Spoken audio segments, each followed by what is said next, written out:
salaamaaleykum mbokki Sénégal salaamaaleykum mbokki internet yi maa ngi nuyu ku ci nekk sa tur ak sa sant di leen dalal jàmm sur ma chaîne YouTube Wes Show TV comme ni ñu koy faral defee chaque fois moment fun la reetaan kaf comme ni ñu ko defoon si télé-réalité malheureusement dama ko bàyyi parce que je vois plus la laa si mën a génnee bon dafa dem ba nekk benn affaire boo xam c'est trop trash maanaam amul benn enseignement boo xam ni nit mën na ko si jël heureusement que am na yeneen ñaari série yoo xam ni bëgg naa leen topp bëgg naa def réaction bi mooy genre rubrique bi nga xam ne dama koy continuer wax si série yooyu noonu parce que dañu nekk ñaari affaire yoo xam ni ça représente un peu li nga xam ni moom moo di le Sénégal benn bi mu ngi tudd famille sénégalaise beneen baa ngi tudd valeur mais nag damay commencer ak valeur vu que ni ñëpp moom lañ nekk di xaar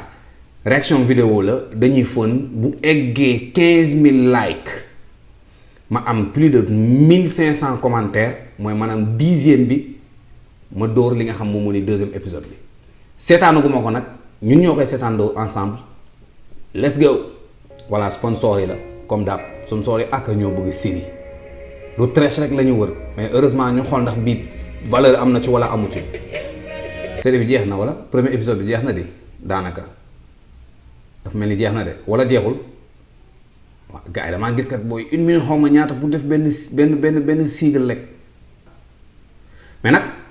beneen affaire boo xam ne moo di positif mooy j'ai vu beaucoup d'acteurs renommés yoo xam ñu ngi ci biir série bi ñoo xam ni ils ont occupé li nga xam moom moo di scène cinématographique u Sénégal bi mais li ma ci gën a kontaan rek mooy Aliou Konaré mi nekkoon ci Malick Ndiaye Fara Thial beaucoup de personnes vont savoir ce que je dis ñi nga xam ne yàgg nañ seetaan théâtre ça m'a fait plaisir gisaat ko parce que c'est un grand acteur.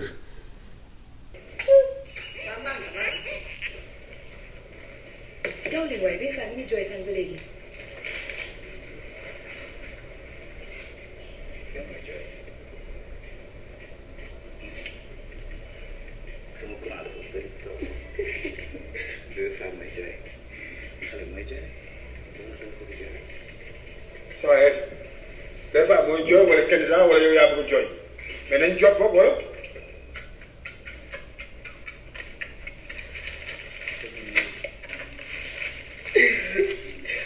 waa ji ñàkk fay la baaw.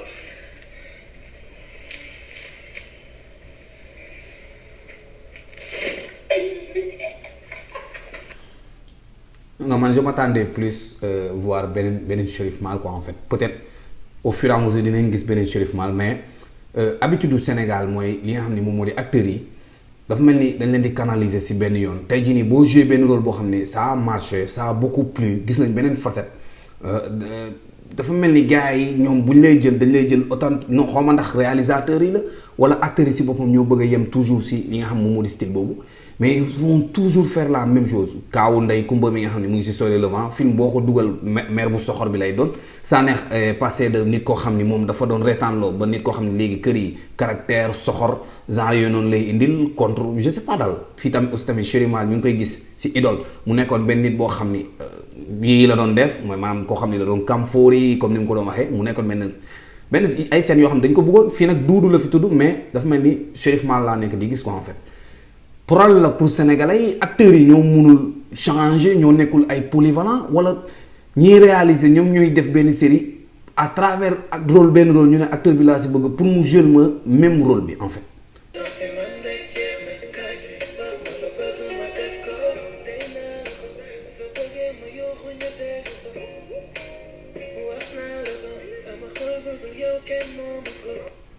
kii de duggam bi ma gis nii. yàq fet bi la fi nar a ñëw def xaw ma lan la fi ñëw def waaye genre scène yi boo gisee automatiquement yàq xew bi la fi nar a ñëw def yàq xew bi daal waaw ñaan nit ñuy sëy moom jigéen sénégalais yi bugguñu ko ñaan nit ñuy sëy lépp nice lépp cool lépp RAS bugguñu ko waa xatam góor yi ñoo mën a promettre yoo xam ni mënuñu ko wala dundaloo nit loo xam ni gëmuñu ko woon ba keroog après ñu na ko fi ñukk ne dem ni ñuy changer jabar góor yi yem leen jigéen itam yem leen waa léegi mënuñu normal quoi ñun.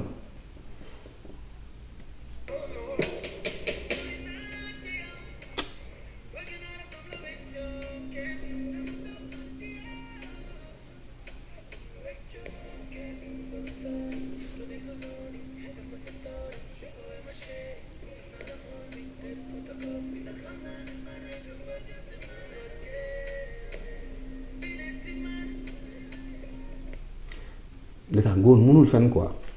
góor moo gën a yomba jàpp si lépp mënul fen yow kii ñëw na tu veux faire semblant continuer ba nga gis mu def benn acte sax mais automatiquement góor non seulement dafa bëgg jigéen mais noonu la tàppete góor mënul fen ça se voit mënul fen.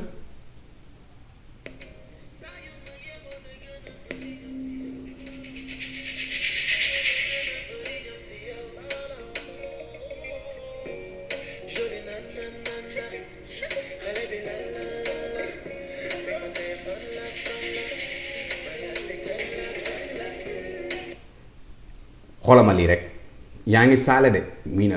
gars yi naka moom lépp jàmm yéen a ngi ko mbaa yéen ngi feetu mbaa lépp jàmm nga dem ba si keneen ki nga xam ne moom nga waroon saaleeloo kooku de ngay saale ñeneen nga ñëw kooku di ko diri di ko xëcc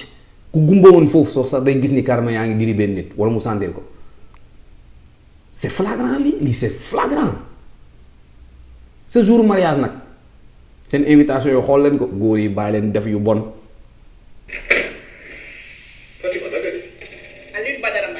lan ngay wut fii.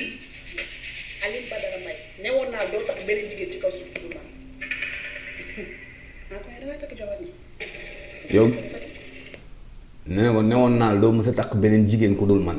ba pare di ko laaj ne ndax da ngaa takk jabar mu ngi si mariage jàmbur nit ñi def seen fête ba pare dagg seen gàttu ko xëy laaj ndax dafa takk jabar maanaam kon yow gisoo ko quoi yow da nga doon taxawaalu noonu wala da ngay ne peut-être am na fa quoi kii takk na jabar de léegi yow nga ne yaa koy menacé ndax lan parce que nangoo perte munoon nangu ni bëggatu la munoon nangu la ne fooy na la ba pare dem na yoonam nga jox ko ba mu foo ba mu pare nga ne munoon nangu loolu parce que lan takk na keneen de xaw ma nag nu muy demee. yow est-ce que xam nga la ngay def sa bakkan gis nga mariage bii bu ma ko nar a xam dama lay rey yow ak keneen nag laa ci yemale.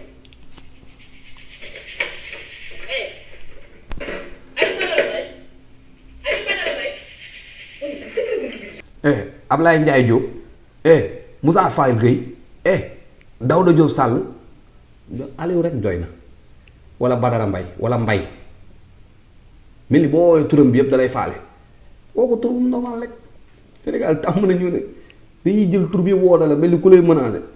kii tëj na dem na ba am sedd rek kuulal rek yow yendul foofu noonu kon da nga ñëwoon si mariage pour perturber ñu dugal la si kaaf kuulal foofu rek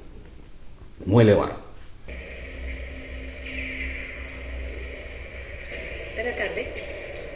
waaw mais foog ma tardé yenn bàyyi ba dernière minute changé lii yëpp. c'est parce que xamuñu la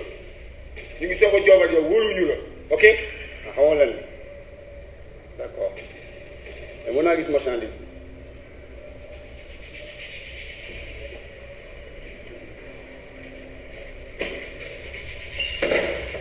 man li ma gën a jaaxal mooy waa ji nee na moom dañoo changé adresse bi parce que xamuñu ko léegi nag xamuñu ko de. mais waa ji ba tey ni ñu changé adresse mel ni dañoo xam ndax waa ji léegi kan la wala du kan ba tey ñoom xamuñu ko ba léegi nag ban différence nga ngeen defoon ko fi ngeen ko doon def wala fi ngeen changé nii ban différence la am mënoon ngeen ko def la si même poste boobu noonu voilà te tey jii nii bu la nee je veux voir la marchandise bu ko teg si kaw oto bi yóbbul ko woon ko marchandise wala boo ko tegee si kaw oto bi à travers moom d'ailleurs ay laser yoo xam ne moom lay xoolee si biir saak pour xam ndax marchandise gi fa wala nekku fa yi ban seen la nii.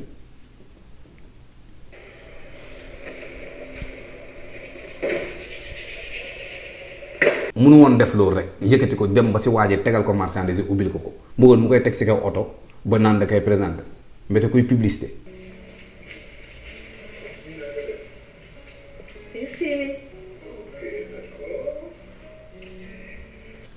waaye yow da nga sipul ni mbaal bi mooy mbaalu jën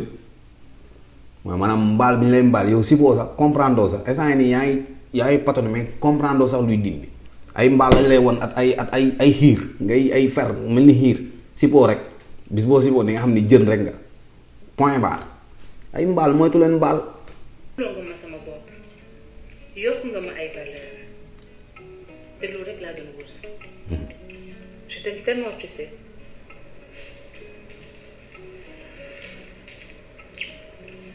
Écoute, moi je te dis juste que ce moment. J'ai trop attendu. Et enfin, tu es là. Tu es à moi. C'est à toi. Yann, je te rends que je reste. C'est pour notre vie, on est. Bientôt, les filles sont recommencées. L'idée, c'est diiru dund yëpp coono rek ngay dund xam nga. I love you.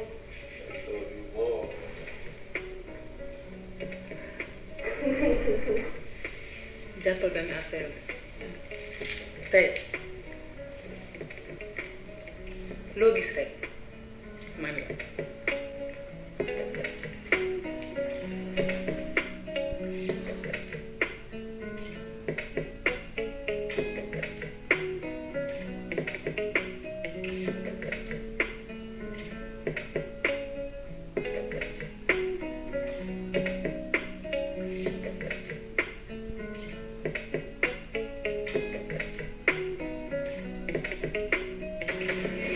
mbete Mortal Kombat xam nga la moo metti promesse yi nice na trop wax bi rafet na trop waaw scène bi rafet na trop mais nag gars yi dañu wax ne dëgg ab góor di génn ak jigéen yàqamte takk ku jigéen ki perte seen temps ci seen cérémonie perte seen temps ci seen dagg ngato perte seen temps ci ay invitation dina la wax ak ñëpp dina la wax ak ñëpp yàlla def yéen ñaar rek ngeen nekk ci biir néeg bi ngeen ne yéen da ngeen di wax promettre leen seen bopp li nga xam moom moo di ba ngeen di dagg gâteau bi wala li ngeen di dund yëpp ngeen bëgg ko résumer ci benn moment boo xam ni foofu wax amul dara amul foofu ŋaan ci boobu ngeen waroon def ba pare nga jàpp waaj di ko tette mel ni ku gumba waaye dafa mel ni gisul yoon bi quoi comme koo xam ne da nga koy jàppale nga ñëw buux nag comme Mortal Kombat cay lii.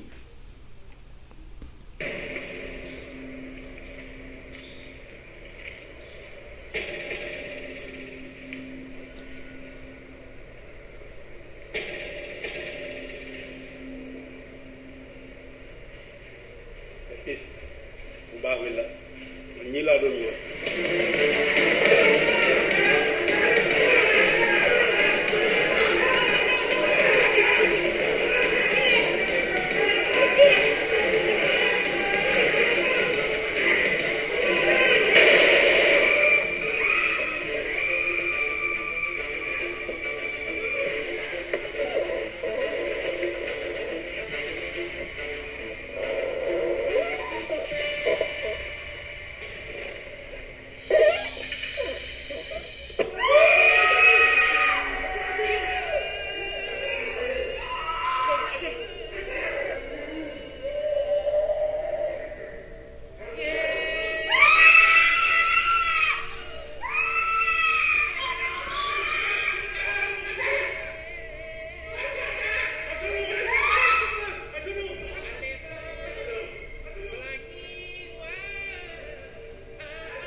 Bravo, une scène bien réussie, style soit scène bu dope, scène bu nice, interpellation bi wax bi gars yi man ñii laa doon wër leer na ma ni ñaan ñi ay policiers yi ñoo xam ne ñu ngi woon sous écoute gars yi def seen nga xam ne moom moo di seen dugg ñu ñëw maîtriser le calme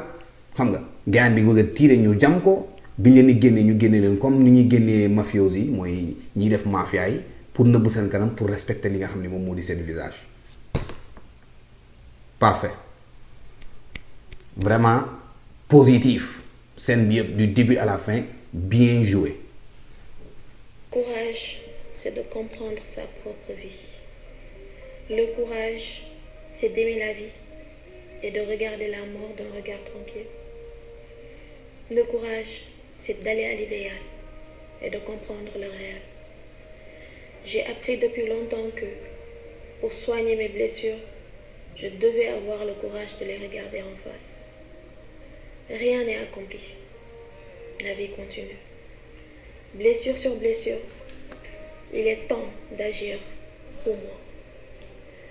Toute vengeance est permise du moment où elle atteint le coupable. L'oubli est une forme de lâcheté et la vengeance une forme de fidélité. yéen gars yi dafa mel ni Malathion li mu leen wax doo leen ko dégg quoi fan ngeen mës a gis prison biir Sénégal prison yépp nag Rebeuss ak Mbëbës ak fépp laa si ma ne boo xam ne organisé na nii tenue yi setee na nii def na lépp là je suis pas d'accord bu fekkee gel bi prison Sénégal la nekk wala leen gars yi ñuy tëddee di aligné wu ñii di taxaw duñ nelaw c'est que loolu lañ bëgg ngeen di dénoncer ko en fait bu fekkee valeur loolu ngeen war a dénoncer parce que valeur bi nii tur bi dafa war a wuyoo lépp loo xam ni day nekk ci biir série bi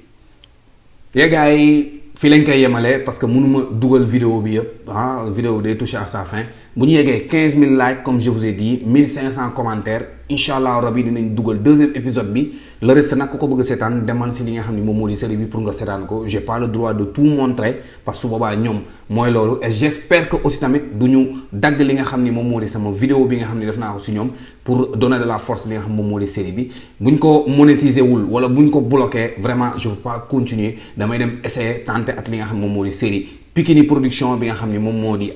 famille sénégalaise en tout cas vidéo bi loolu la woon gars yi si vous êtes d'accord bu fekkee am na lu ñuy améliorer nañ ko améliorer King West la woon ak yéen